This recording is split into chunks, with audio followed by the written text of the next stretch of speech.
Welcome to Up the Villa podcast. This is our match preview for Aston Villa v Newcastle United under the lights on Tuesday night. I know Newcastle fans normally flood in their droves for any type of content on our channel anyway. So shall we all just get along nicely? Let's get along nicely. We are two teams who are aspiring to gate crash that Big Six, the so-called Sky Six. So, we've both got big ambitions to be mainstay clubs that are involved at the top end of the Premier League. So let's all get along nicely. I'll come in peace. I'm just going to give my honest thoughts on Newcastle United. So we're going to have a look at how Newcastle play. I'm going to give my thoughts on Newcastle. I'm going to pick some of the players that I really, really rate from Newcastle. We'll do the Villa predicted lineup as well. And then we'll have a look at the two teams together where this game can potentially be won. But one thing I got to say, the kickoff time's a joke, especially for Newcastle. 8:15 in Birmingham on a Tuesday night. I imagine there's no trains going home, so it's either drive in, get the coach.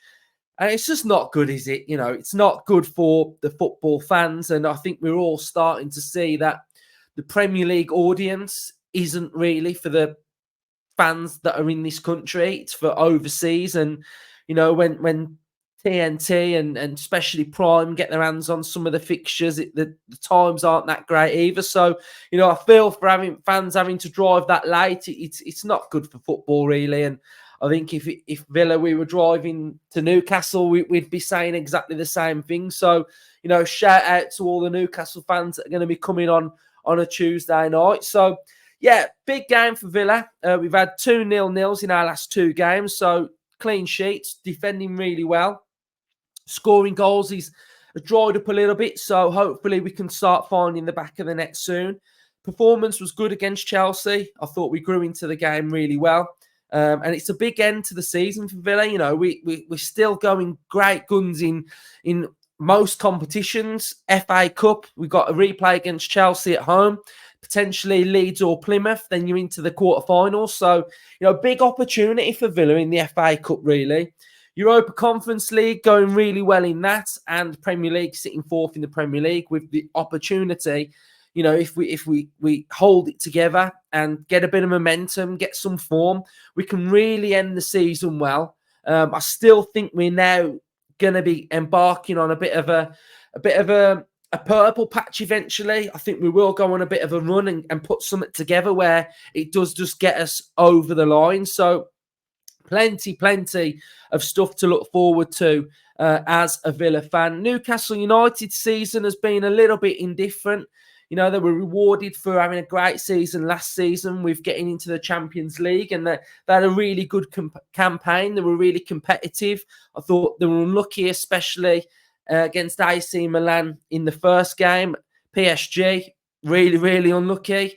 A little bit too open in the game against AC Milan at home. And then potentially they could have got Europa League, but it wasn't to be, and they were out of that. And the Premier League, it's not been as good as it. I think every Newcastle fan would admit that the Premier League hasn't been that great.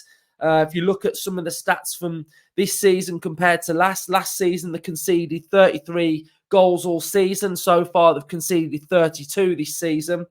Lost 5 games last season, and so far this season, they've lost 10. So, losing games. They're on a poor run at the minute. They've lost the last 4 Premier League games. Yes, they've had a lot of injuries. But, I'll caveat that with Villa's perspective on that is that we've had a lot of injuries as well. And we've sort of kind of got on with it with no excuses. We've had Buendia out all season, one of our best players. We've had Tyrone Mings, one of our best players who played all last season. We've had Tielemans out, Moreno out, Luca Dean out, Pau Torres out, Jacob Ramsey out. Duran's been out. He's still out. So we've had a lot of injuries as well. And it's a testament to Villa that with those injuries, we're still sitting 4th in the Premier League. But Newcastle, I think they aren't as good as last season. I think even Newcastle fans will admit that. It feels like they've lost their aggressive press. I think the press is still there and it's effective, but it's not as effective as what it was last year. I think one of their big players for me that's out now is Joelinton. He's the aggressive presser, and I think they really miss Joelinton in their side now. And I think you can see in their midfield, and I think maybe that's why Guimaraes' form is not as good as what it has been. I watched them against Fulham. I thought they were all right. That the passing was off, wasn't it? It was a little bit loose, but they were able to win that game. So maybe that can be, that sort of game that sort of gives them a little bit more form. But we will go into some of their players that really impressed me. I think Eddie Howe, again, he's doing an okay job. But if I look at Newcastle, I think they're getting in a bit of a precarious position with the squad, actually. And I'm probably going to get hammered in the comments from Newcastle fans, but it's just my opinion from a Villa fan or a football fan from afar of what's going on. And I look at their recruitment now, and I think they're in a bit of a position where FFPs are a bit of a problem. They're very close to the line with profit and sustainability. You look at the noise around some of their players. You look at the noise from Eddie Howe saying that he still thinks maybe one player could potentially leave. And he's, you're looking at the rumours of Trippier going. Bayern Munich were in talks, but that's sort of fell through now. Almiron looks like he potentially may go, may not go. Eddie Howe doesn't want him to go. Joelinton looks like he's going to go in the summer. Guimaraes, there's that PSG link all the time. So, I look at that and I think they've got to be careful, Newcastle, that they don't lose some of that core value of what they've got. Yes, they want to evolve. Yes, they want to get new players. But I look at it and I think sometimes you've got to look at what the foundation has been built on. You go back to last season when Eddie Howe came in, and the players that have done really well, and I would say the players that have done really well and outstanding players are Trippier, Almiron, Joelinton, Guimaraes, Botman. Those are the core. Those are like the spine of what they've got good. And I think if you start breaking that up a little bit, although you might say Trippier's wages, he's getting, what he does for that dressing room, and you take that out and replace him with somebody else. I don't know. I just think you've got to be careful that you don't lose that sort of positivity. I went to the first game of the season. You see the buzz in the city and how everybody's connected and together. And what you don't want to do is you don't want to break that up a little bit. So, you don't want to lose certain players that could have an adverse detriment effect in the dressing room, because the dressing room's really important in football. And I think, like Almiron, he's a big player for Newcastle. I was surprised when I saw that rumour. So, that rumour came out as well that they're potentially going to sell some stars, may have to leave, either Guimaraes, Botman or Isak. And, I think they've got to be careful here what they're going to do in that next phase, really. And you don't want it to affect sort of like Eddie Howe's relationship with the squad as well, because what he's built is really good. So those are my thoughts on Newcastle. Probably going to get absolutely hammered in the comment section from Newcastle fans, but yeah, just my vibe really. So we'll have a look at this game then. We'll have a look at some of the stats and the tail of the game. We'll have a look at how Newcastle play, their key players. So head-to-head record, Aston Villa 10 wins, Newcastle 8 away wins, which is pretty decent to be fair. Aston Villa are fourth in the Premier League, won 13 games, drawn 4, lost 4. Newcastle have won 9, drawn 2, lost 10. Aston Villa are scoring an average of 2 goals per game, same as Newcastle. We're conceding 1.3 per game. Newcastle are conceding 1.5.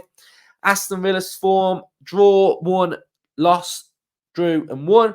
Newcastle's form, lost the last 4, and then they've got 1 victory against Fulham. So they seem like they like playing Fulham. Less we'll say about the top result, the better. We've got a 3-0 win at Villa Park, and then we've got a 4-0 Newcastle one.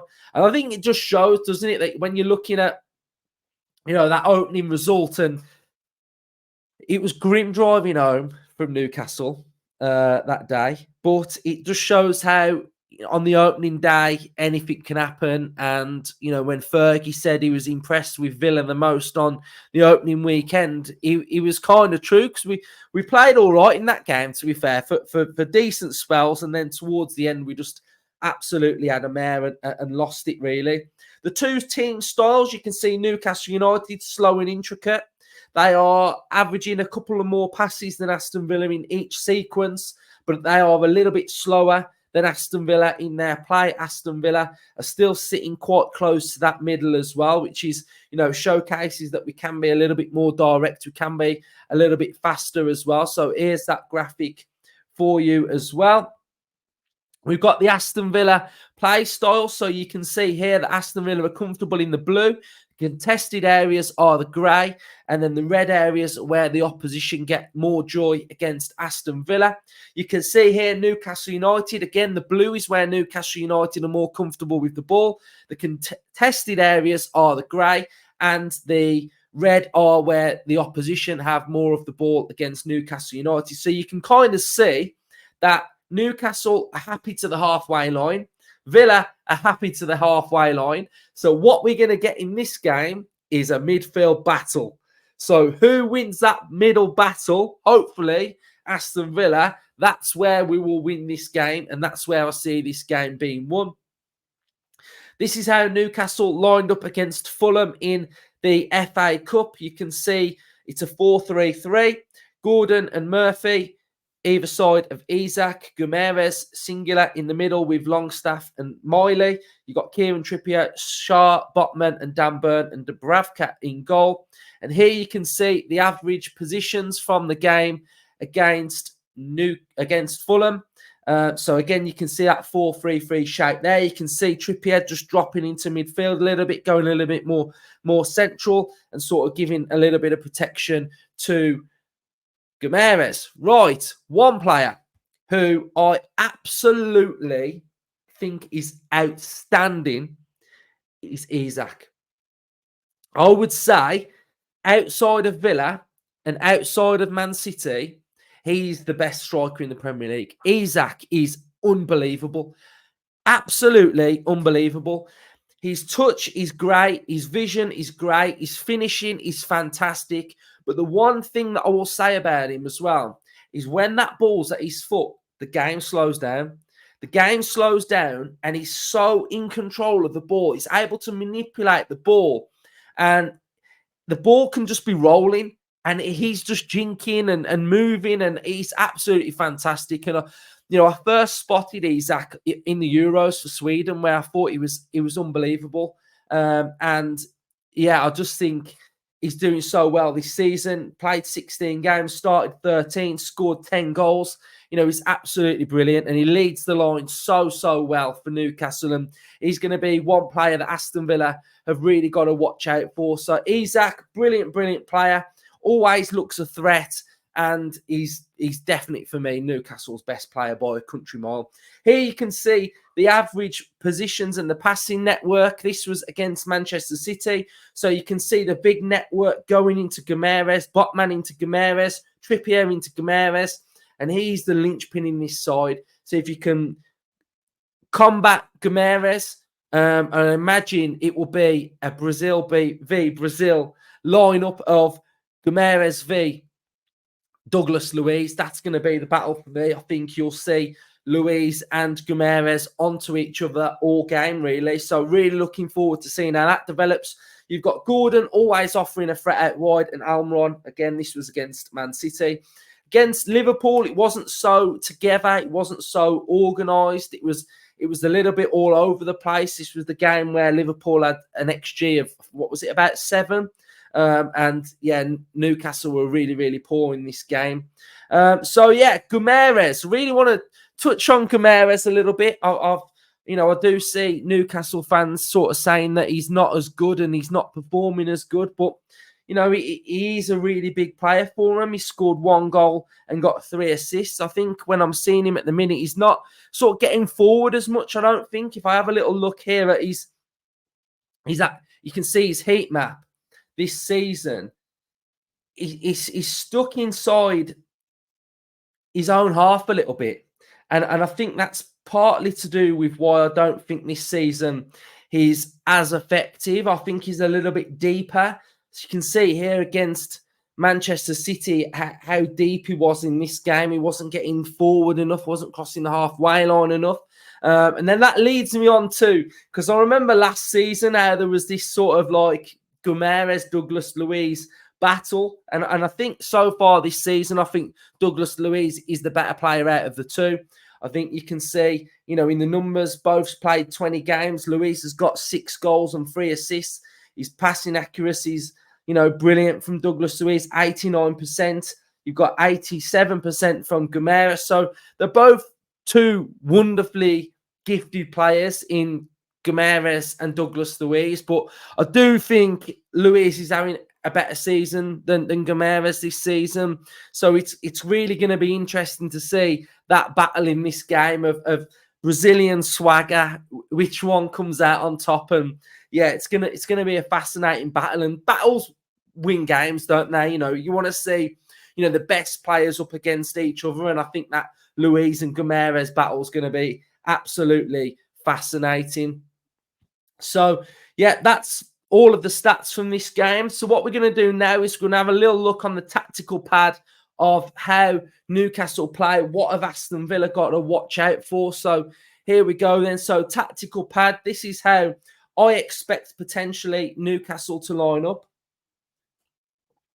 So I think Trippier went off against Fulham, so I've put Livramento in there just because maybe that's what's going to happen. So you'd say Isak's going to be leading that line with Murphy. Almiron was ill against Fulham, so I've stuck with Murphy. But if it's Almiron, then, you know, Almiron will go where Murphy plays. You've got that single pivot of Guimaraes. You've got Miley and you've got Longstaff. You've got Burn and then Livramento. You know, we'll be offering that threat through there. But, you know, one of the big things that I will say that Aston Villa have really got to watch out for is when we're playing with our offside trap. We've really got to watch out for Gordon. Gordon's going to be that runner that's going to be offering that outlet on that left-hand side. And we've just got to watch out for those runs that are going to be going in behind Aston Villa. Isak can drop deep. You know, he runs into the channels really, really well. And he's always going to be a threat. Miley and Longstaff. Longstaff's the one that's sort of getting it, you know, in and around this area a little bit more. Really like Miley. Livramento's a really good player. We know that John McGinn done a job on Dan Burn last season, so hopefully, you know, he can do something similar. So we're going to predict the Villa lineup then. So let's go with the Villa lineup and let's have a look at how potentially Aston Villa are going to line up in this game then. So we'll go and we'll have a look at Villa then. So let's change the appearance so we can see the actual players for this then. So what we're going to go for is, feels like that top graphic looks like Newcastle are doing the hacker. They're doing the hacker on the halfway line. So Martinez is going to go in goal. I think that sweeper keeper Martinez, you know, he's going to have to be careful in this game. If the balls are over the top, we know Martinez, you know, his heat maps are in and around this area now. So Martinez in goal for me. I'm going to go with, what we're going to go with? Back four. We're going to go with Conser at right back. We're going to go with Carlos. I'm going to bring Carlos back in. I think we're going to need a bit of physicality against Isak. And then we're going to go with Longley, because I think Pau Torres is going to be out. That's going to be a massive blow for Aston Villa. Moreno is going to be the left back for Aston Villa. We know that the double pivot is going to be Kamara and Douglas Luiz. Either side of that double pivot, we are going to go with John McGinn, going to go on the left. I'm going to want John McGinn up against Dan Burn again. I think that's going to be a big battle if we employ that tactic again. And then we're going to go with Tielemans. Now, Tielemans, for me, is going to have a big role in this game. Tielemans is going to be key because I really want him in and around Jolinton, in and around Miley, in and around Longstaff. And then up top, we're going to go with Ollie Watkins. He's going to lead the line for Villa. And then we're going to go with Leon Bailey, who's going to be that wide player. So I'm going to take Diaby out, and I'm going to go with Ollie Watkins. So Villa fans, That's my lineup. That's what I'm going with. That's what I feel like is going to get the job done against Newcastle United. We're going to go back now and just change this graphic. So we're going to go back now. We're going to have a look at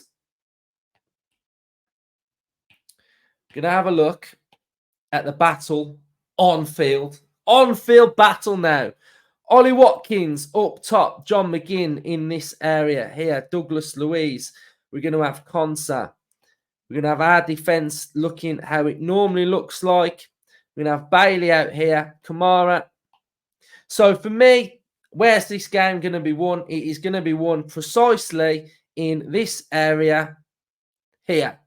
Midfield's going to be key. Is that Aston Villa should be outnumbering Newcastle United's midfield with Tielemans, Luiz, Kamara and John McGinn against the Newcastle, Miley, Longstaff and Gomes.